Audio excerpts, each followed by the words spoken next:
What is your name, please? My name is Van Cliburn, and one of these ladies is my mother. What is your name, please? My name is Rilda B. Cliburn. My name is Rilda B. Cliburn. My name is Rilda B. Cliburn. Obviously, only one of these ladies is really Van Cliburn's mother. The other two are imposters and will try to fool this panel. Tom Poston, star of the Broadway hit Milk and Honey, Mimi Benzel, Johnny Carson, and Dina Merrill, on To Tell the Truth with your host, Bud Collier.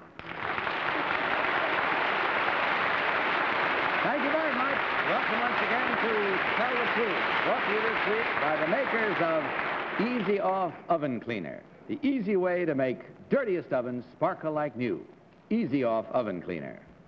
Good evening, panel. Hi, Bud. Bud. Good evening. Will you open up your envelopes for the first time tonight and take out your affidavit cards and follow along as I read from this one? I, Rilda B. Cliburn, am a pianist and piano teacher. Of the hundreds of pupils I have taught during my career, some are now teaching music on their own, and a few are on the concert stage. My permanent pupil, and one who has given me much joy, is my son, concert pianist Van Cliburn. Signed, Rilda B. Cliburn.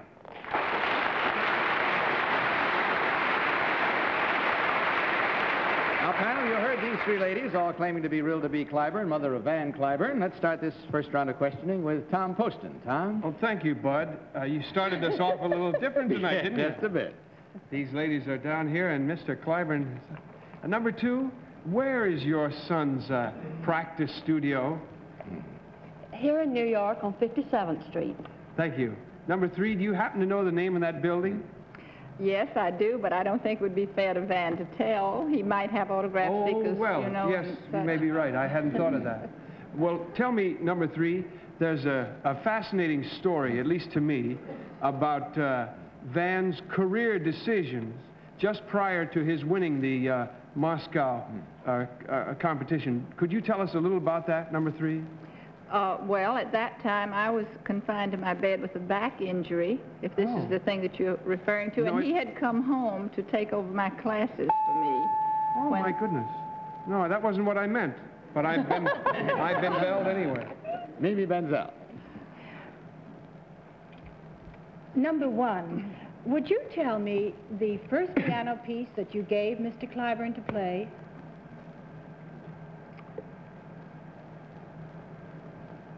Played Ave Maria by Bach, you know, prelude. The piano version, thank you. Contestant number two, would you tell me, you know, pianists have a stretch, you know, of 8 fingers, 10 fingers, or something like that. What does Mr. Cliburn have? An octave and a half. An octave and a half. My goodness, big hands. You seen his hands? No, I'd like to see them, though, later maybe. Contestant number three, would you tell me... Well, obviously she's not going to tell me. Johnny? Number two, how old is your son? Well, he's 28. Number three, what age did he begin to play the piano? Oh, he began to play as soon as he could reach the keyboard. Really, he began taking lessons at 3. Number one, what is the name John L. Williams? Does that mean anything to you? Yes, he has edited his music books. Number two, what did your son play in the competition? I'm sorry, I don't understand What the did your son play in the competition in Russia? What piece he played? Well, he played Tchaikovsky's concert in B minor, which he played many times. The first time he played was in Houston, Texas. I see. Number three, what is a diminished fifth? And don't, I know. In the language of music. I started to say I never touched the stuff, but in the language of music, that is a de-acceleration in the meter of the meter of music. Dina. Oh, was that a gong? That was a gong. Number one, where is your home? Kilgore, Texas. Kilgore, Texas? We recently been to Shreveport, Louisiana. My husband has been transferred there, but we still own our home in Kilgore, Texas. And is that where your son was born? No, he was born in Shreveport, Louisiana. Oh, number Reared two. in Kilgore. Number two, you said that your son had a stretch of an octave and a half. How many notes is that? How many, you know? 14. Guess that's all the time we have. It's time now to mark your ballots, so will you kindly do so? Mark them right now without any further questioning and, of course, without consultation. And as you do so, vote for number 1, number 2, or number 3. As usual, our team of challengers gets $250 for every incorrect vote. All votes marked. I haven't voted yet. Correct and incorrect. Oh, gee, but Okay. Tom, for whom did you vote? I wanted to vote for number 2 so badly because there was, I didn't like number 3's answer about a diminished fifth. I would rather have heard Johnny's. And number 2 faltered, I thought, at a place where maybe she shouldn't have, but I voted for number 1 anyway. Mimi, which one did you select? Well, I voted for number 1. I didn't get a chance to find out about number 3. Number 2, that sounds like a tremendous stretch. Of course, I'm going to have to examine those hands later. But number 1 seemed to know the first piano piece. I don't know whether he played Ave Maria or not, but it was a good try.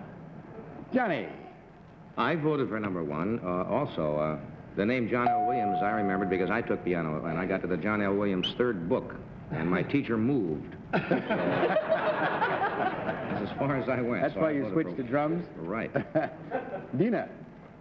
Well, I voted for number 3, but number 3 sounded to me as though she were very familiar with her life as Van Cliburn's mother.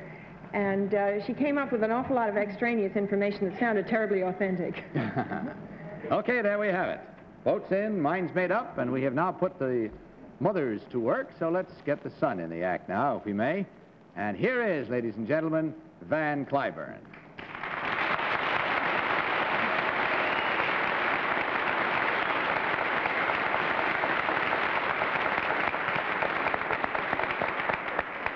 Van, may we ask you to do us the honor of telling us which one is your mother?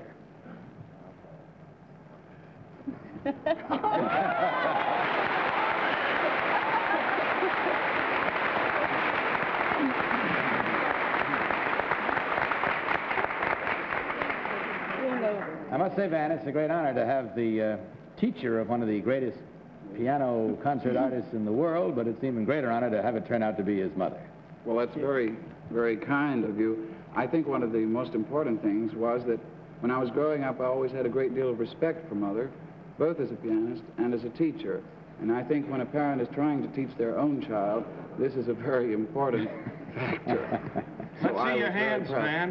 Well, I must clarify, as long as we're going to have a postmortem, I must clarify, it's, I can stretch 13 notes, but I can strike 12, and I am 27.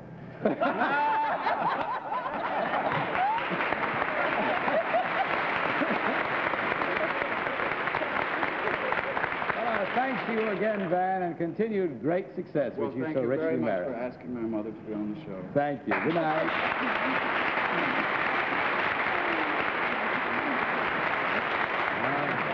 All I can say is that every year on Mother's Day, you must be a especially proud young woman. They're grateful. I should think you would be. Number 2, may we have your real name and what you really do, please? My name is Mildred Cow. I'm a housewife. I've never played a musical instrument in my life, which was obvious.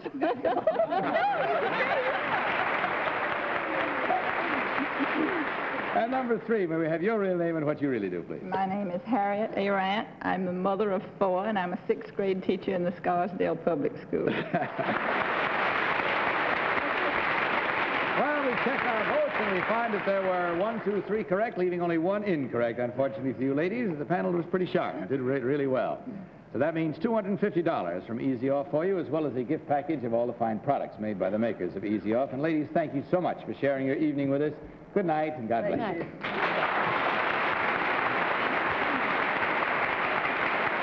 Now a word about Easy Off oven cleaner. It's spring. Winter roasting and baking is over, and it's Clean Your Oven Week. That job needs Easy Off, America's #1 oven cleaner, the one that really works. What a job it does for you. Dramatic results were confirmed by Good Housekeeping Institute using Easy Off on a really dirty oven. Experts spread Easy Off on oven walls, racks, broiler pans. Let it set, then wiped. Caked-on grease came right off. Even this grimy oven came sparkling clean. Today, Easy Off is used at Good Housekeeping Institute even before spills, grease, grime build up. Keep ahead of the job. Use Easy Off to remove spills and greasy film before they bake on. Just think, no more big oven cleaning jobs for you when you use Easy Off regularly. Keep ahead of the job with America's #1 oven cleaner. It really works, and it's earned the Good Housekeeping seal. Now's a good time to start. It's Clean Your Oven Week, so get Easy Off today.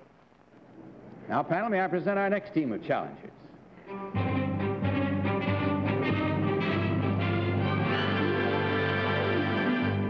What is your name, please? My name is James Ramsey Ullman. My name is James Ramsey Ullman. My name is James Ramsey Ullman. Follow along once again, panel, if you will, with your copies of this affidavit. I, James Ramsey Ullman, am an author and mountain climber. Among my books are several on mountaineering, like Banner in the Sky, High Conquest, and The White Tower. As for my actual climbing, I have scaled some of the most famous peaks in the world: Popocatépetl, Kilimanjaro, and the Matterhorn. I'm a member of the 1963 American Mount Everest expedition. We plan to climb not only Everest, but also her sister peaks, Lhotse and Nuptse. We will attempt to climb all 3 peaks simultaneously with 7 teams of climbers. If successful, it will be a first in mountaineering and will plant the American flag alongside that of the British and Swiss on the highest spot on Earth. Very well, we have 3 gentlemen, each claiming, as you heard, to be James Ramsey Ullman, mountain climber. Let's begin this cross-examination with Dina Merrill. Mr. Ullman, #3. What country is Mount Everest in? Nepal. Nepal. #2. Are the other peaks, Lhotse and Nuptse, are they a part of the same mountain? Yes, one is north and one is south. They're 3 separate mountains, though. So that when you climb Everest, you won't go all the way down the mountain, then you'll just go over to one side and go up the others? Or? All the way down and all the way up. #1, who is the head of the American expedition?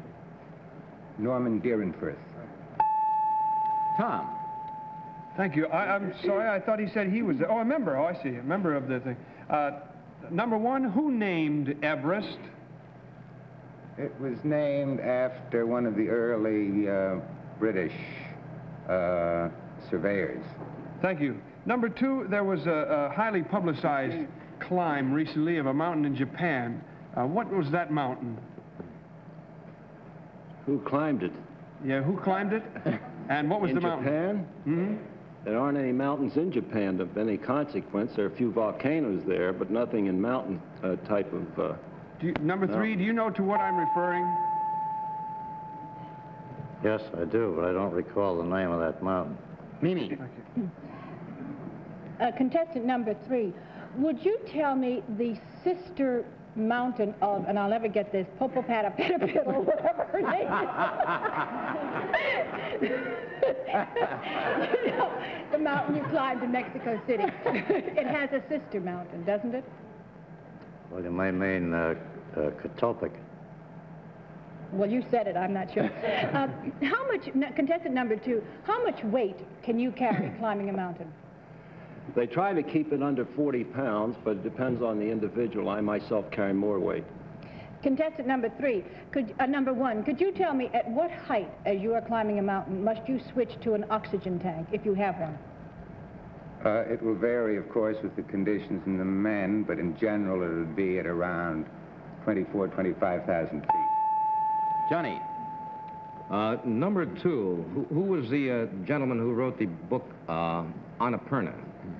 That was a Frenchman. That was the fellow that lost his toes and his hands, and Maurice Provost or something. I've forgotten the name. It's something similar to that. #1, what do they call those objects that they drive into the side of the mountain for lines or... Those are, I think you're referring to pitons. Guess that's all the time we have for this one. So put your climbing irons in hard, brace yourselves, and mark those ballots, if you will, please. Without consultation, vote now for number 1, number 2, or number 3. All set? Are you communing with the muses, Tom, or have you marked? Gee, I just can't, oh boy, this is really tough. Okay, all ballots marked? I'm gonna... No? No. Mark them quickly because we don't have too much more time. Well, If it's a guess, make it a guess, but put it down. This is the, Take a stab and stay with it. All right, Tom, for whom did you vote? Well, I voted for number 1 against all of my instincts because I don't think you can get that high without oxygen without dying. But the number 2 didn't know about that Fujiyama climb, and number 3 said he couldn't think of it, but so I voted for number 1, but gee. Mimi, which one did you select? I voted for number 1 almost for exactly the same reasons as Tom, because I don't think you can get that high without oxygen either. But, well, you didn't know number 3 didn't know the name of that mountain in Mexico, and I thought you would if you climb mountains. And number 2, I don't know. I just voted for number 1. What was the name of the mountain in Mexico? Oh, not. Popocatépetl. But one more syllable there, and Johnny will be out. Johnny, for whom did you vote? This is kind of tough tonight. I voted for 1 because he doesn't look like a mountain climber. I think we got a ringer in on us. Dina, what's your selection? That was just why I didn't vote for number 1. And also, I think you must have to have oxygen before 24,000 feet. At least in flying, I think you do. I don't see how you can climb with a pack without oxygen. And number 2 looked the strongest of the group. It's going to be a tough trip. All right, once again, we've come to our own particular peak now where we learn the truth, and that's what comes up right now as we discover which one of these gentlemen is the real mountain climber. So will the real James Ramsey Ullman please stand up?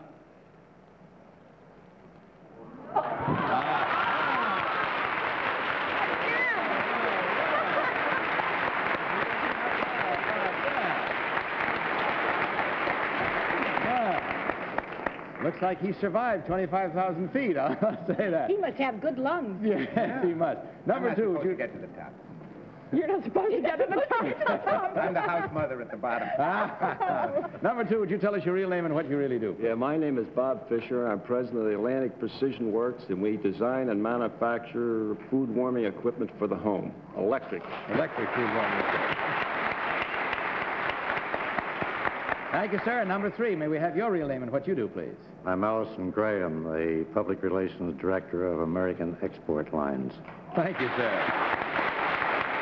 And as we check the score this time, we find a duplicate of the first round. Only 1 incorrect, 3 correct this time. Again, panel, you're getting real sharp here tonight.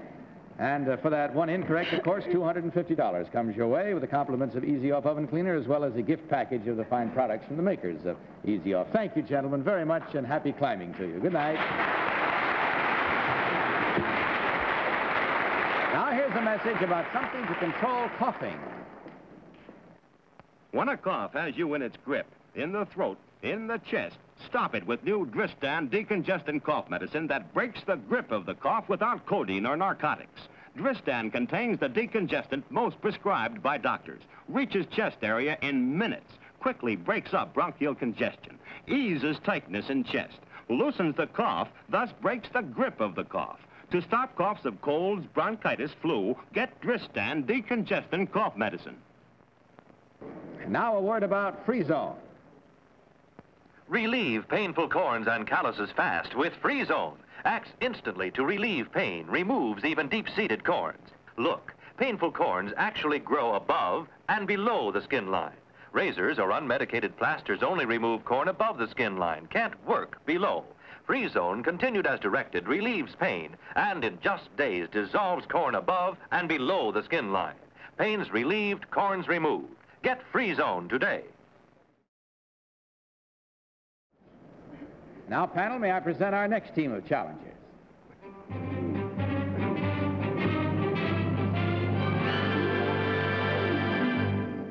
What is your name, please? My name is Margaret Smith. My name is Margaret Smith.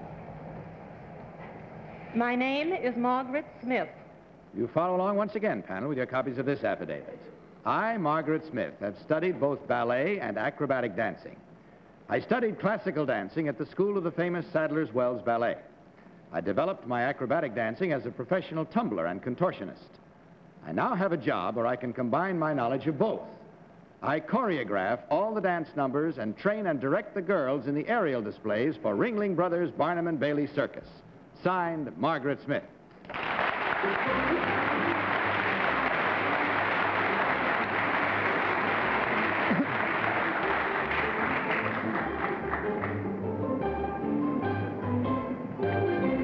Comfortable, ladies? All right. These three ladies all claim, panel, to be Margaret Smith, choreographer for the circus. And we'll start this round with our own high flyer, Johnny Carson. I don't know anything about classical dancing. Number 2, what's that step did you always see ballet dancers do where they jump up at the air and they hit their, you know, and they flutter their feet together? That's the touche-tete. A touche-tete. Touche-tete, yes. Was there something, a pas de deux Yes, also? that's a dance. What? That's not a step, that's a dance. Oh, that's a dance. Yes. Number 3, were you a contortionist? Not really. Acrobatics. Dina. Number 1, what age do children wear toe shoes? 5 years old. Do you agree with that, number 2? Yes, I do. Number 3? I prefer for them to wear them a little bit later, 7 or 8. Number 3, who is the director of the Sadler's Wells Ballet? Nanette de Valois. Number 2, did you perform with the Sadler's Wells? No, I only studied with them. I see. Tom. Is it my turn? Thank you. Number 3, what step often follows a brisé, or is part of the same combination after a brisé in ballet? A volet often. Brisé. Thank you. Number 2, could you tell me what a layout is?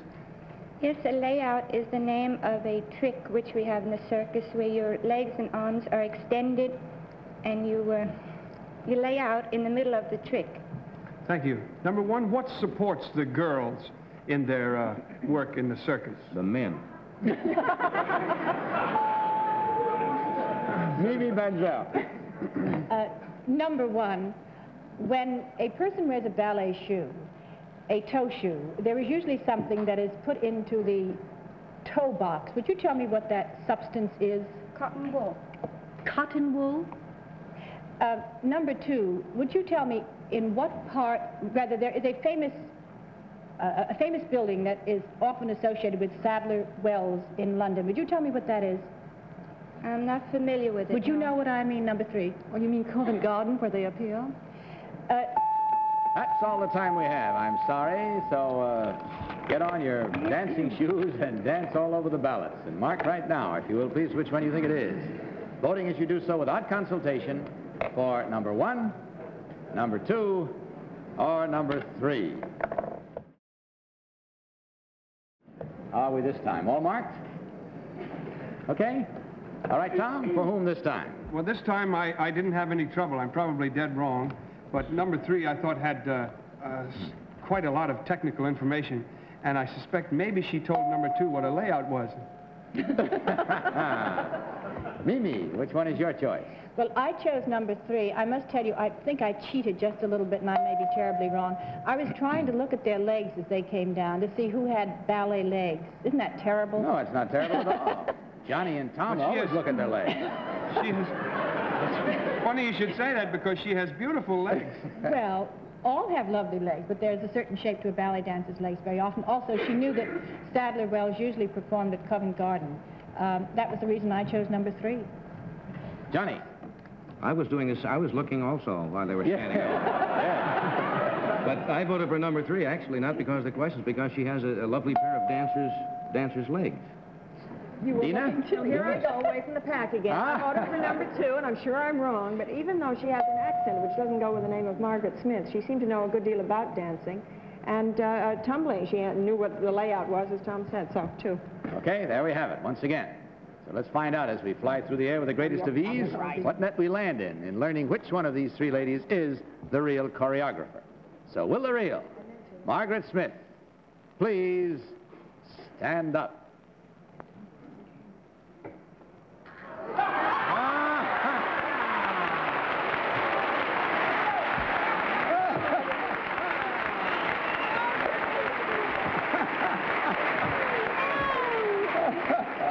I don't think there's anything quite like the moment when the panel realizes they've been skunked all the way.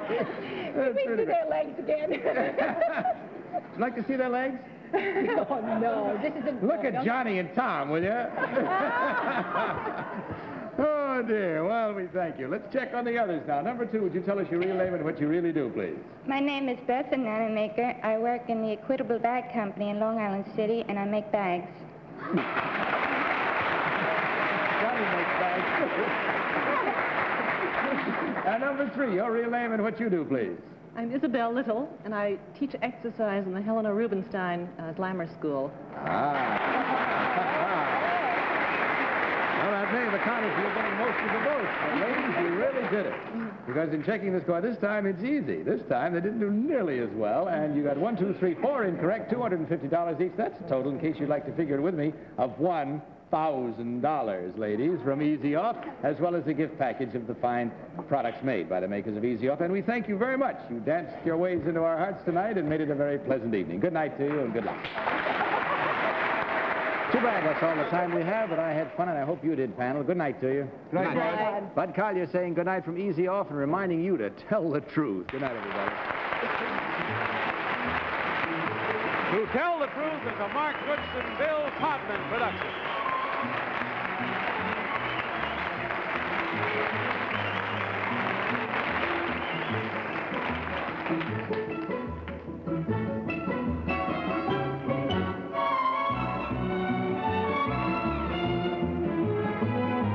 To Tell the Truth has been brought to you tonight by Dristan Decongestant Cough Medicine. Stops coughing due to colds or bronchial irritation. Dristan Decongestant Cough Medicine. This is Johnny Olson saying good night. For To Tell the Truth, this program was pre-recorded.